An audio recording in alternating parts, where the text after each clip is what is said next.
네, 여러분 반갑습니다. 개강을 하고 상당히 좀 어수선하고 아직 좀 정착되지 못한 그런 마음들 또 분주한 생각들이 있을 줄 압니다.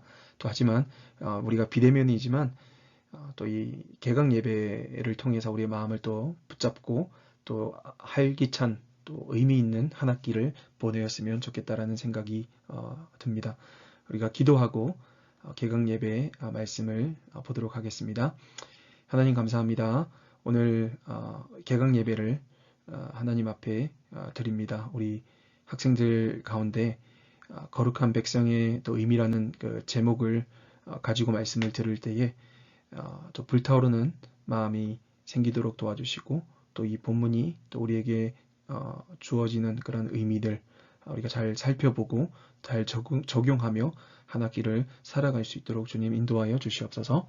예수님 이름으로 기도합니다. 아멘. 네, 오늘 성경 말씀 본문은 고린도전서 1장 1절에서 9절을 살펴보고 또 오늘 설교의 제목은 거룩한 백성의 의미가 되겠습니다. 하나님의 뜻을 따라 그리스도 예수의 사도로 부르심을 받은 바울과 형제 소스데네는 고린도에 있는 하나님의 교회 곧 그리스도 예수 안에서 거룩하여지고 성도라 부르심을 받은 자들과 또 각처에서 우리의 주 곧 그들과 우리의 주 대신 예수 그리스도의 이름을 부르는 모든 자들에게 하나님 우리 아버지와 주 예수 그리스도로부터 은혜와 평강이 있기를 원하노라. 그리스도 예수 안에서 너희에게 주신 하나님의 은혜로 말미암아 내가 너희를 위하여 항상 하나님께 감사하노니 이는 너희가 그 안에서 모든 일 곧 모든 언변과 모든 지식에 풍족함으로 그리스도의 증거가 너희 중에서 견고하게 되어 너희가 모든 은사에 부족함이 없이 우리 주 예수 그리스도의 나타나심을 기다림이라. 주께서 너희를 우리 주 예수 그리스도의 날에 책망할 것이 없는 자로 끝까지 견고하게 하시리라. 너희를 불러 그의 아들 예수 그리스도 우리 주와 더불어 교제하게 하시는 하나님은 미쁘시도다. 아멘. 오늘 본문은 서론이라 보기에는 상당히 좀 애매한 그러한 본문입니다. 고린도전서가 다루는 주제가 교회 내에 파벌이 있는 또 부도덕한 또 제사 음식에 관한 그런 문제, 또한 은사 문제, 부활에 관한 문제 등등을 다룹니다. 그렇기 때문에 오늘 본문은 서론이기보다 인사말에 가깝다라고 이해를 해야 합니다. 오늘 본문 보시면 1절, 2절, 3절을 한번 보십시오. 하나님의 뜻을 따라 그리스도 예수의 사도로 부르심을 받은 바울과 형제 소스데네는 고린도에 있는 하나님의 교회 곧 그리스도 예수 안에서 거룩하여지고 성도라 부르심을 받은 자들과 또 각처에서 우리의 주 곧 그들과 우리의 주 대신 예수 그리스도의 이름을 부르는 모든 자들에게 하나님 우리 아버지와 주 예수 그리스도로부터 은혜와 평강이 있기를 원하노라. 이렇게 이야기를 하고 있습니다. 여기 보시면 성도의 정의가 등장을 하게 되는데 예수 안에서 거룩하여지고 성도라 부르심을 받은 자라고 나와 있죠. 이 말은 이미 거룩한 삶을 살고 있는 자들이 아닙니다. 거룩해져 가고 있다라는 뜻입니다. 여러분 우리가 한국 기독교를 살펴보면 상당히 많은 부정적인 시각을 받습니다. 심지어 인터넷에 기독교라고 욕을 하는 사람들이 있습니다. 물론 크리스천이 빛과 소금의 역할을 못한 그러한 것이 있습니다. 하지만 예수님 믿는다고 한순간에 우리가 성자로 변화되는 것은 아닙니다. 웃긴 사실은 불신자들은 예수님을 믿지 않는데 교회 다니는 사람이 죄를 지으면 손가락질을 한다라는 사실입니다. 자신들이 짓는 죄는 용서가 되면서 용납이 되면서 또 교회 다니는 사람들의 윤리적인 어떤 잣대는 상당히 높다라는 거죠. 어떻게 예수 믿는 사람이 저럴 수 있어? 하나님 안 믿지만 기독교에 대한 그런 기대치는 상당합니다.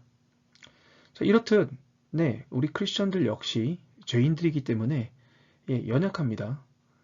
고린도후서 12장 20절에 내가 갈 때에 너희를 내가 원하는 것과 같이 보지 못하고 또 내가 너희에게 너희가 원하지 않는 것과 같이 보일까 두려워하며 또 다툼과 시기와 분냄과 당짓는 것과 비방과 수군거림과 거만함과 혼란이 있을까 두려워하고 이런 바울이 방금 이제 열거한 것들 중에 모든 크리스천들 포함된다라고 얘기를 하고 있습니다. 여러분 이 가운데 안 다투는 사람이 있습니까? 시기하지 않는 사람이 있습니까? 분내지 않는 사람이 있습니까? 당짓고 끼리끼리 보이는 것을 하지 않는 사람이 있습니까? 비방하지 않는 사람, 수근거리는 사람, 거만한 사람, 그 누구도 여기에서 자유로울 수가 없습니다. 자, 그렇다면 불신자도 죄를 짓고 신자도 죄를 지으면 그 차이점이 무엇일까요? 네, 그것은 바로 예수님이 있고 없고의 차이입니다. 2절을 자세히 보시면 누구 안에서 거룩하여지라 라고 하였습니까? 네, 예수 안에서. 우리 안에 예수님이 있다라는 뜻입니다. 그러므로 불신자들은 죄를 지으면 아무런 양심의 가책이 없을 수 있지만 왜냐하면 죄가 죄인 줄 모르기 때문이죠. 하지만 예수의 영이 있는, 여러분 예수의 영은 참고로 성령님이죠. 예수의 영이 있는 성령님이 우리 안에 내주하시기 때문에 우리가 죄를 지으면 성령께서 탕식을 하십니다. 그리고 내 안에 죄성과 또 성령님의 그 거룩함이 충돌을 일으키게 됩니다. 자, 그렇다면 오늘 바울이 말하는 기독교인의 정의가 무엇일까요? 예수님으로 인해서 날마다 죄된 본성을 가지고 씨름하고 성화되어가는 자들이 바로 크리스천입니다. 이런 길거리를 걷고 있는 어떤 사람을 무작위로 만약에 우리가 미국이라 생각을 합시다. 미국의 어떤 백인 한 명을 무작위로 붙잡고 크리스천입니까? 라고 물으면 대부분 크리스천입니다 라고 이야기를 할 것입니다. 왜냐하면 미국은 문화적으로 태어날 때부터 그냥 교회에 친숙한 사람들이기 때문이죠. 그런데 다 교회 다니는 것은 아닙니다. 그러나 크리스천이라고 이야기를 하죠. 교회 다니는 사람들 중에서도 크리스천이 있고 불신자도 있습니다. 쉽게 말해서 알곡도 있고 가라지도 있다는 뜻이죠. 진정한 크리스천은 적어도 주를 위해 어떻게 내 인생을 살 것인가 고민하는 자들입니다. 진정한 크리스천은 실패할 때가 많지만 날마다 내 자신을 쳐서 주님께 복종시키려는 자들입니다. 하나님을 멀리하고 세상을 쫓아 사는데 아무런 거리낌이 없다라고 하면 그것은 참된 크리스천이 아닙니다. 제가 미국에 살았던 곳은 워싱턴 주입니다. 상당히 풍요로운 주였습니다. 마음만 먹으면 얼마든지 세상을 벗하며 살 수 있는 그런 환경이었습니다. 세상적인 즐거움이 너무나도 많았습니다. 특히 젊은이들이 쉽게 유혹을 받을 수 있는 그런 환경입니다. 이런 것들을 극복하지 못하면서 크리스천이라고 이야기를 할 수가 없다라는 것이죠. 우리 한국 또한 여러분 우리 주변을 보면 물론 한국이 어렵다라고 얘기를 하지만 세계 그 어느 곳보다 또 심지어 미국도 부러워하지 않아도 될 만큼 큰 성장과 많은 풍성한 것들이 있습니다. 네, 이웃거리들이 많이 있죠. 여러분 죄를 짓고도 죄인 줄 모르고 양심의 가책도 없고 교회에서 또 가정에서 하나님 중심이 아닌 자신이 중심이 되어야 하는 삶, 또 고칠 의지도 없는 그런 태도. 과연 그들에게 예수의 영이 있는지 우리가 진지하게 생각을 해봐야 합니다. 또 그들이라고 제가 얘기했는데 우리 자신에게 대입을 한번 해봅시다. 우리는 지금 어디쯤 와 있는지, 우리들은 우리들의 죄성을 가지고 씨름하고 성화의 과정들을 이루어가고 있는지 한번 질문을 해보십시다. 아니면 죄의 노예가 되어서 헤어나오지 못하고 있습니까? 사울이 처음에는 하나님을 두려워하였지만 점점 영적 질병에 빠져들면서 하나님을 버리고 자신을 섬기기 시작했고 예배를 멸시했고 엔돌의 무당을 찾아가는 그런 자가 되었습니다. 여러분, 우리는 교회를 출석하는 사람입니까? 아니면 크리스천입니까?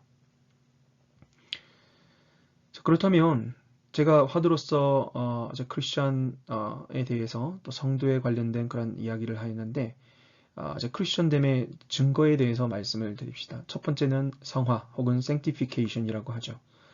오늘 본문 8절을 보시면 주께서 너희를 우리 주 예수 그리스도의 날에 책망할 것이 없는 자로 끝까지 견고하게 하시리라 라고 기록하고 있습니다. 여기 보시면 그리스도의 날이라고 되어져 있는데 이것은 주님의 재림하시는 그날, 그때 우리는 영화롭게 됩니다. 그런데 끝까지 견고하게 하신다라고 되어 있죠. 이것은 성도의 견인이라는 뜻을 가지고 있습니다. 선택받은 자들의 특징을 말해주고 있습니다. 택함받은 백성이라면 그 삶이 변하고 돌이켜지고 점점 나아진다라는 뜻입니다. 두 번째 증거는 하나님과의 교제입니다. 구절을 보십시오. 너희를 불러 그의 아들 예수 그리스도 우리 주와 더불어 교제하게 하시는 하나님은 미쁘시도다. 우리 안에 성령께서 내주하신다면 우리는 날마다 더불어 하나님과 교제를 할 수밖에 없습니다. 말씀으로 공급받고 기도로 간구하고 날마다 주님과 더불어 교제를 할 수밖에 없습니다. 그렇다 보니까 점점 성령님의 소리에 민감해지고 결단하고 돌이키고 변화되는 그런 삶을 살게 되는 것이죠. 하지만 하나님과의 교제가 없으면 통제불능의 상태가 될 수밖에 없습니다. 기도하고 말씀 보고 하는데 삶이 안 바뀌는 사람은 그렇다면 무엇이냐? 이것은 크리스천의 삶이기보다 익숙한 종교 생활이라고 할 수가 있죠. 예수님 당시에도 바리새인이나 서기관이나 사도계인들이 바로 이와 같은 부류였습니다. 하나님 말씀을 많이 아는 자들이었지만 그들은 하나님과의 참된 교제를 하는 자들이 아니었고 진정한 교제는 말씀과 기도와 더불어 결단이 있어야 한다라는 뜻이죠. 이것이 참된 교제가 됩니다. 오늘 우리가 짧게 이 말씀을 통해서 몇 가지를 살펴보았습니다. 여러분, 참된 성도는 예수 안에서 거룩해지는 것을 이야기를 합니다. 우리 모두 다 죄를 짓고 실수도 합니다. 하지만 내 안에 하나님께서 성령께서 계신다면 성도는 거룩해지는 삶을 지향할 수밖에 없습니다. 이것이 교회에 출석하는 자와 참된 신자를 구별짓는 것이 됩니다. 참된 신자의 증거는 하나님의 견인과 더불어 성화의 과정이 있다는 것을 살펴보았습니다. 내 삶이 변화되게 되어져 있다는 것. 또 다른 증거는 하나님과의 교제라고 말씀을 드렸습니다. 종교인이 되라는 것이 아닙니다.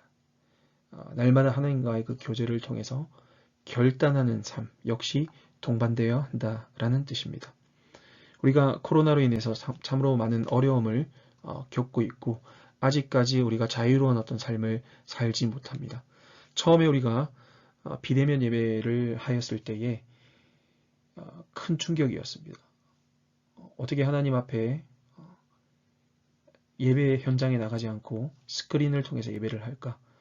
저를 포함해서 많은 분들이 상당히 불편함을 호소했고 이것이 하나님 앞에 죄스러운 그런 마음들이 있었습니다. 그런데 여러분도 다 경험을 하셨겠지만 첫 번째 주, 두 번째 주, 세 번째 주 시간이 가면 갈수록 비대면이라는 프레임, 비대면이라는 포맷이 상당히 익숙해졌고 또 너무나 자연스럽게 여겨졌고 타성에 젖는 우리들의 모습을 발견을 하였을 것입니다.